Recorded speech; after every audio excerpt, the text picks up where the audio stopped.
picture this for a second. It's a brisk April afternoon. The year is 2014. You're walking down Brick Lane in London's East End, right? Oh, a classic spot. Exactly. You're heading south through those famous green and red arches of Bangla Town. Huh? You're passing the curry houses, the indie cafes, taking in the street art. Sounds vibrant. It is, but if you really pay attention, you start to notice something is, well, missing. Something that used to completely define the visual landscape of that exact street. Right, the sari shops. Yeah. Perched down at the southern end, under this fading yellow and red sign, there are these four mannequins with very distinct, like, 1980s hairstyles. That was the modern Saris Center. Which is such a striking image to start with. It really is, because in 2014, it was one of the very last sari shops left on Brick Lane. And you have to consider the historical weight of that street. I mean, in its heyday, people would travel from all over the UK just to go there. Oh, damn it. Like families driving down from Portsmouth or taking the train from Birmingham just to visit the dozens of vibrant sari shops on that exact pavement. It was this bustling cultural epicenter. And now they're just, almost entirely gone. Almost entirely. But look, that disappearance isn't just some basic story about changing retail trends or people buying clothes online. It's actually the visual evidence of a massive, profound transformation deep within a community. Absolutely. And that brings us to our mission in this deep dive into the source material. We are unpacking the radically changing identity of the British Bangladeshi Muslim community. Yes, and to do this, we are synthesizing two really incredible sources. We've got Fatima Regina's sociological book, British Bangladeshi Muslims in the East End, and Ali Riaz's text, Islam and Identity Politics Among British Bangladeshis. By synthesizing these two, we get to see the whole picture. We're going to trace a timeline that is honestly way older than most people realize. Way old. Starting with the early colonial Lascar seamen who arrived centuries ago. Then we'll map the evolution through the fierce, totally secular youth movements of the 1970s. Right, the anti-racist movements. Exactly. And from there, we'll analyze the massive pivot in the 1990s and the post-9/11 world. We're looking at how young British Bangladeshis began systematically shedding their ethnic Bengali identities. Meaning the culture of their parents and grandparents. Right, shedding that in favor of a global, universal religious identity known as the Ummah. And the most fascinating part is you can actually see and hear this shift happening in real time. It's visibly embodied in what people are wearing in Tower Hamlets today. The clothing shift is huge. It is. Hijabs and Saudi-style thobes have actively replaced the colorful saris and traditional lunges. And it's audibly expressed in how people speak, too. With Arabic terms replacing historical Bengali ones. Exactly. So we aren't just skimming the surface here. We are digging into the mechanics. Like, what were the political failures and the deep psychological needs that drove an entire generation to redefine themselves so radically? And so visibly. Right. So you might not live anywhere near London's East End, but this is a masterclass in how human identity adapts under pressure. It's a universal question, really. It is. It asks you to consider, when society continually pushes you to the margins, how do you redefine who you are to find solid ground? That's the core of it. So to understand where this community is going, we have to start with where it began. And that takes us way beyond the typical post-war immigration story. Oh, absolutely. The popular narrative usually kicks off in 1948 with the Empire Windrush. But Bengali migration vastly predates that. It does. I mean, the very first recorded note of a Bengali individual in Britain was actually in 1616. Wait, 1616? Like Shakespeare's era? Exactly. It completely shatters the conventional timeline. That is wild. It really reframes things. But the significant waves of migration really built up with the East India Company. By the 17th and 18th centuries, they were heavily employing Bengali seamen. Right, mostly from the Sylhet region, right? Yes, primarily from Sylhet. They worked grueling jobs on British merchant ships. These men were known as lascars. And the conditions they endured were just brutal. Hellish is the word the historical records use. Cramped, unventilated quarters, denied proper nutrition, sent into the freezing North Atlantic without suitable clothing. Oh, wow. The mortality rates from exposure and overwork were staggering. So they were essentially the invisible muscle keeping the entire British Empire's trade network afloat. That's a perfect way to describe it. But the real tragedy is what happened when they actually docked in London. They weren't treated as vital workers. Not at all. Ship captains would just ruthlessly abandon them because they didn't want to pay for their upkeep or their return voyage. So you have these men freezing on the streets of East London. Sometimes literally playing tambourines for pennies on the cobblestones just to survive. Mm. The institutional abandonment was entirely systemic. And it wasn't just the men, right? The sources mention the ayahs, too. Yes, the Indian nannies. Wealthy colonial families brought them over to care for kids during the long sea voyages. And then just dumped them when they arrived. Basically, once their services were no longer required in London, they were discharged into the streets. It got so bad that an ayah's home was set up in East London in the 1890s just to provide a refuge. That is so dark. The British state essentially treated these early migrants like disposable parts of an engine. Required to keep the boiler room running, but tossed overboard when they broke down. Exactly. Expected to remain completely out of sight. And yet, their sacrifice continued. During World War I and World War II, thousands of Bengali seamen died in the merchant navy, keeping supply lines open against U-boats. So this connection wasn't born out of some sudden 1950s opportunism. It was forged in centuries of extreme hardship. And shared wartime history, yes. Okay, so given that transient, brutal early history, how did it evolve into the settled communities we see today? It was an organic process of chain migration. After WWII, some of the early Lascars who settled began bringing over their families.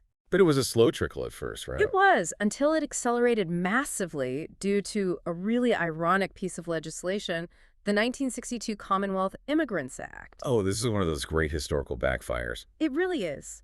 The act was explicitly designed to restrict immigration from the Commonwealth, driven by rising xenophobia. But instead of stopping the flow, it triggered a massive panic. Precisely.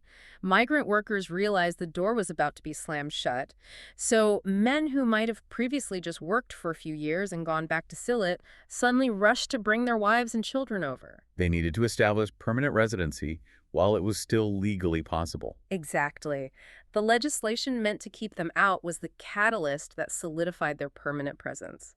The bachelor communities rapidly became family communities. But arriving as a settled family in the 1970s meant stepping into a really hostile environment. Incredibly volatile. The sources paint a bleak picture. The violent racism was intense. Paki bashing wasn't just a slur. It was a violent sport for white supremacist groups like the National Front. And the nature of that threat is vital to understand. The racists attacking these communities didn't stop to ask about theology. Right, they didn't care if you were Muslim, Hindu, Indian, or Bangladeshi. Exactly. The violence was entirely about race, the color of your skin, and your perceived foreignness. Which sets the stage for the community's reaction. The older generation just wanted to keep their heads down and work hard, right? Avoid trouble, remain invisible. But the youth realized that invisibility wasn't protecting them anymore. This tension culminated in 1978. Right. May 4th, 1978, the brutal murder of Thobes Ali. Yes, a 25-year-old Bangladeshi clothing worker, just walking home through a park in Whitechapel, murdered by 3 white teenagers in an entirely unprovoked racist attack. And that was the ultimate wake-up call. The grief just instantly transmuted into highly organized rage. The youth realized they couldn't rely on the state or their parents' quiet endurance, so they formed the Asian Youth Movement, the AYM. Okay, let's unpack this because the structure of the AYM challenges everything we might assume about the community today. How so? Well, this early resistance was incredibly fierce, highly militarized in terms of neighborhood defense, and most importantly, it was entirely secular. That is the defining feature of the era. They didn't organize around Islam, they organized around a shared secular ethnic identity. Right, they identified politically as Asian, as Bengali, and as working class. Because the threat was racial, the counter-strategy had to be based on racial and class solidarity. They built coalitions with other marginalized groups. They literally physically fought alongside the anti-Nazi League in the streets. They organized patrols to defend their housing estates from the National Front. It was a secular identity built on resisting racism and pride in their South Asian heritage. That makes complete strategic sense. Band together with everyone who shares your skin color and your struggle, regardless of whether they pray in a mosque or a temple. They refused the passive victim role. They claimed their space in Britain explicitly as Bengalis. Which brings us to the central mystery of these two books. If they forged their survival through this fierce, secular, ethnic pride. Where do I go? Exactly. How do we get from secular street fighters in the 70s to a community defined entirely by a global religious identity a few decades later? To understand that collapse, we have to look at the leadership vacuum in the 1980s and 90s. And who stepped in to fill it? Ali Riaz maps this out perfectly. There was this massive generational disconnect. The secular first-generation Bengali leaders were totally consumed by the politics back home in Bangladesh. We have to remember the trauma and triumph of 1971. Bangladesh fought a brutal war of independence against Pakistan. Right, that completely defined the older generation. It did. Their political organizations in the UK functioned like overseas branch offices for parties in Dhaka. They poured their energy into Bangladeshi elections, Meanwhile, their kids in Tower Hamlets were living in a totally different universe. facing severe unemployment, decaying public housing, and institutional racism. And a highly destructive drug and gang culture was rising. So the youth are facing life-or-death crises daily, and the elders are debating agricultural policies 5,000 miles away. The secular leadership completely abandoned the British-born youth, and nature abhors a vacuum. Into this massive void stepped the organized Islamists. Specifically, groups like the Young Muslim Organization, the YMO, and the Islamic Forum Europe, the IFE. And their pragmatism is what strikes me. They didn't just stand on corners handing out religious pamphlets. Far from it. They were highly strategic and intensely community-focused. They looked at the youth's material conditions and offered tangible solutions. Things the secular leaders offered absolutely nothing for. Right. The YMO saw kids getting sucked into gangs, so they organized massive football tournaments.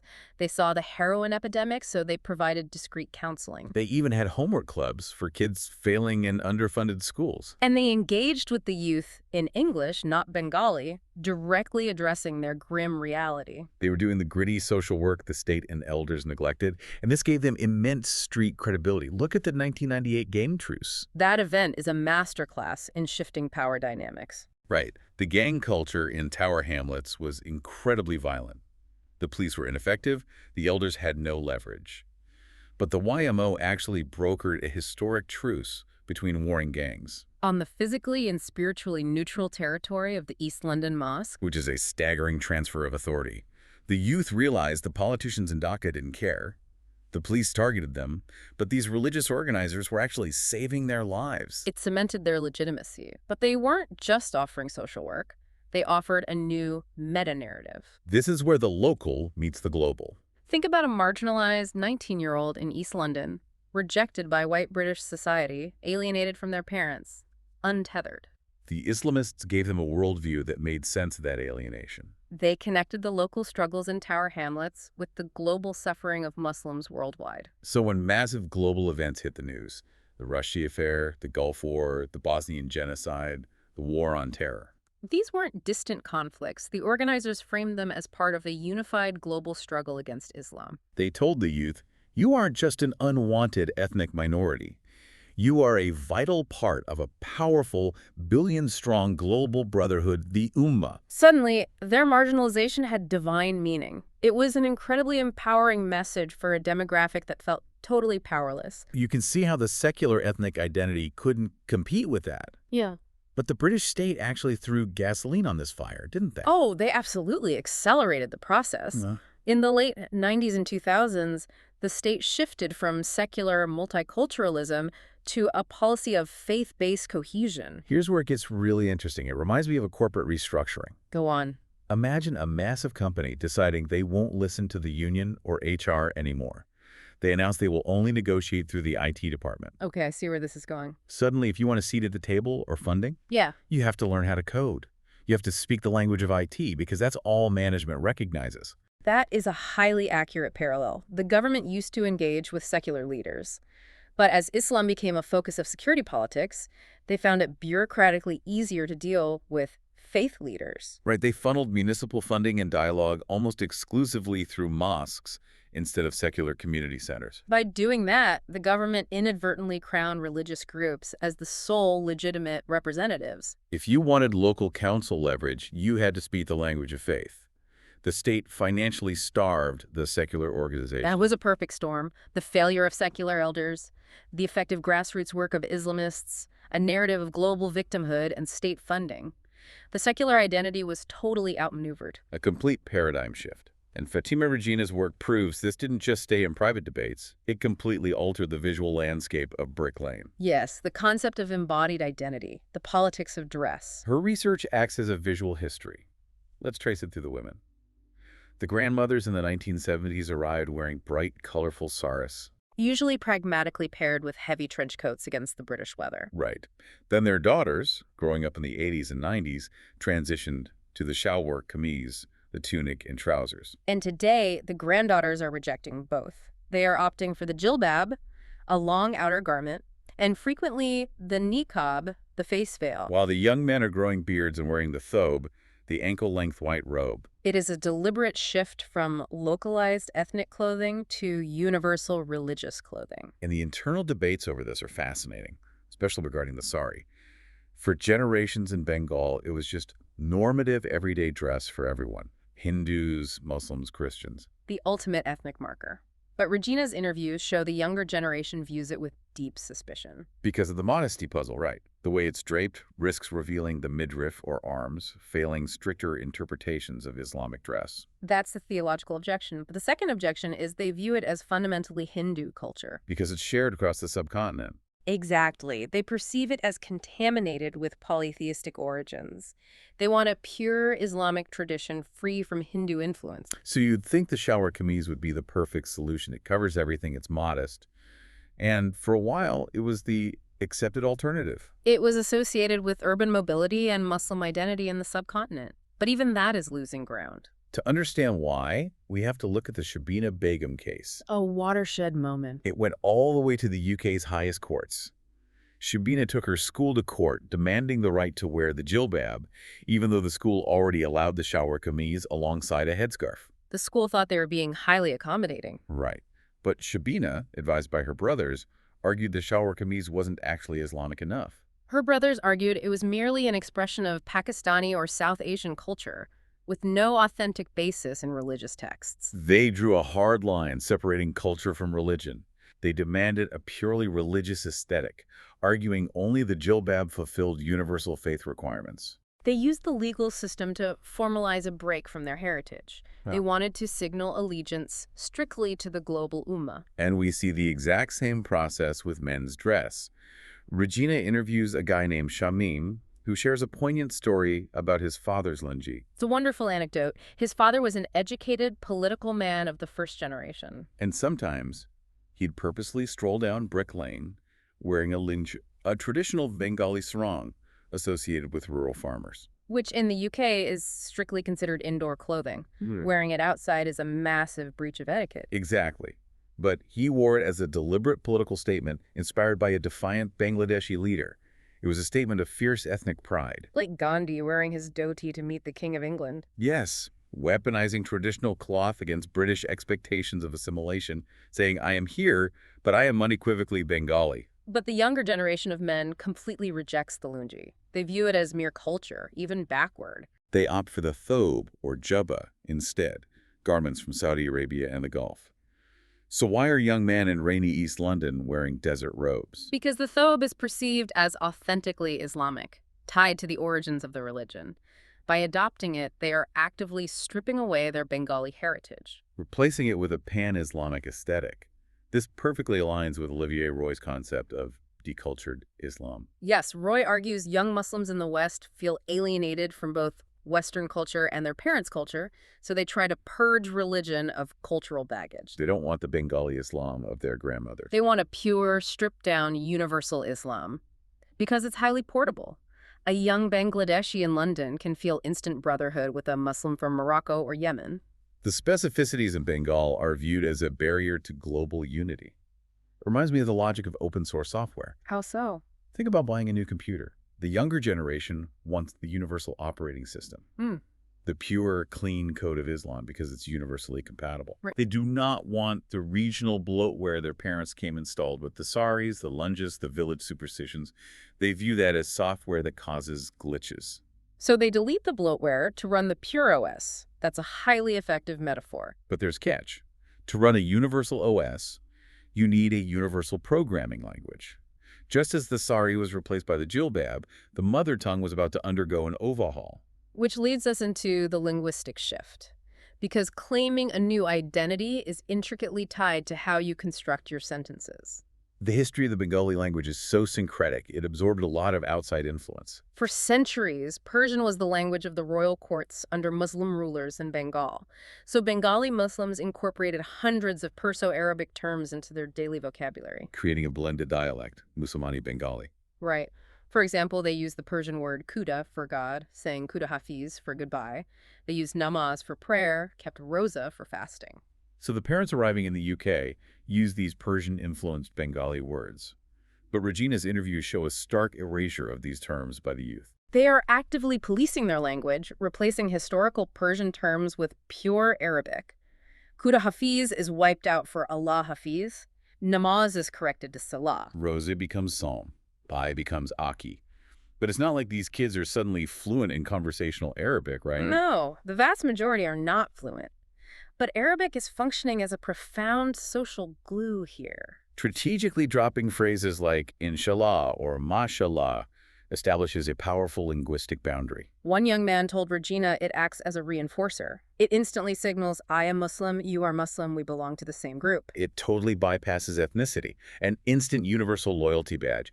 Language really is the ultimate boundary maker. Speaking Sylheti Bengali ties you to your parents' rural village. Speaking Arabic-infused English ties you to modern, globally connected British Muslim youth culture. It's a bypass maneuver, like the story of the mother who forbade her son from speaking English in the kitchen to preserve their culture. She laid down the law. Only Bengali in the house. But her son outmaneuvered her by choosing Arabic as his primary communal language. It's like teenagers inventing slang their parents don't understand to carve out an independent space. Except their slang is a 1,400-year-old sacred language. They are weaponizing antiquity to achieve modern independence. Wow. And it's a theological shift, too. The older generation learned to recite the Quran through rote memorization, perfecting pronunciation without knowing literal meanings. The focus was on the ritual, not comprehension. The new generation rejects that. They demand rigorous translation. They want unmediated access to the texts to interpret the rules themselves, free from village elders' impure traditions. Going back to the OS metaphor, they want direct access to the source code, not their parents' culturally biased summary. Precisely. They use Arabic to claim intellectual independence and invalidate their parents' cultural authority. So, stepping back, we see political organizing shift from secular to Islamist. Embodied identity shift from ethnic dress to religious dress, language shift from Bengali to Arabic. All converging on the absolute rejection of localized ethnic identity for a universal religious one. Which brings us to the final, most crucial question. Why? Why is this British-born, Western-educated generation so desperate to shed their rich Bengali culture? This is where synthesizing Riaz's macro-political mapping and Regina's micro-sociocultural mapping pays off. They both arrive at the same destination, the embrace of the Ummah. And to understand the why, we have to look at the psychological reality of living as a marginalized minority. The texts bring up Anthony Giddens's concept of ontological security. Ontological security is your fundamental sense of safety, order, and continuity. It's the anchor that tells you who you are and where you belong. In traditional societies, the environment provides that. But for a young British Bangladeshi in East London in the 2000s, that framework is completely shattered. You're living in high modernity and intense social friction, alienated from white British society, treated as part of a suspect community post-77. Facing daily microaggressions and surveillance, society is constantly saying you don't belong. But you can't retreat to your parents' culture either, because you're alienated from their rural Bangladeshi roots. Riaz calls it a feeling of perpetual exile. You're homeless in the country you were born in. And that level of dislocation causes deep existential anxiety. You desperately need ontological security. And that's where the leap of faith occurs. How does that leap function as a solution? To survive the anxiety, they leap into a strict global version of Islam, because it provides absolute, unshakable certainty. God has set the rules, and they transcend the racist borders of Britain and the irrelevant borders of Bangladesh. It's a psychological relief valve. It relieves the anxiety of constantly negotiating a hybrid identity. You don't have to code switch to be 40% British and 60% Bengali. You can just be 100% Muslim. The rules for dress, language, and allegiance are prepackaged and guaranteed by the divine. And we really need to stress impartiality here. This isn't some automatic pathway to violent radicalization, despite what sensationalist media might claim. Both authors meticulously argue that this shift is fundamentally a coping mechanism, a highly effective form of psychological resistance against marginalization. By claiming allegiance to the Ummah, they are making a defiant statement. They are saying, you might reject my Britishness, and I might be disconnected from my Bengaliness, but you cannot diminish me. I belong to a billion-strong family. It reclaims power, agency, and dignity when all three have been systematically denied. It's like trying to build a house on an earthquake fault line. The hybrid British-Bengali identity feels like a flimsy wooden frame. Every time a new security law drops, the ground shakes and the walls crack. If it's terrifying. But the global Ummah is like pouring a massive concrete foundation. Yeah. It doesn't matter how violently the state shakes the ground, the foundation will not move. It provides ultimate stability. That is exactly the dynamic. Embracing the universal is a rational survival strategy in a world refusing to grant them a secure space to just exist. This has been an incredible journey. From Lascar seamen enduring hellish conditions to build the empire, to secular youth fighting white supremacists in the streets, to the modern generation trading Saris for Thobes to find an anchor in a hostile world. The transformation from secular Bengali to universal Muslim touches every aspect of their reality, but this deep dive leaves us with a lingering question. Right. Historically, whenever a massive universal identity overwrites a localized, historically rich culture, something irreversible is lost. What raises a really vital question about the future. It does, for you to ponder. As this homogenized Ummah aesthetic continues to grow, what happens to the unique, beautiful syncretism of Bengali history? Will the vibrant history of the East End simply be paved over by a global monoculture? Or will a new, entirely unique British-Islamic hybrid eventually emerge from the ashes? It's a profound thought. Are we witnessing the final erasure of a deeply rooted culture, or just the messy birth of a new one? Thank you so much for joining us on this deep dive into the source material. We hope this gave you a few aha moments. Stay curious and never stop looking for the complex stories behind the headlines. Oh, next time you find yourself walking down Brick Lane, take a look around. See if you can spot what's missing, and more importantly, look closely at what has taken its place.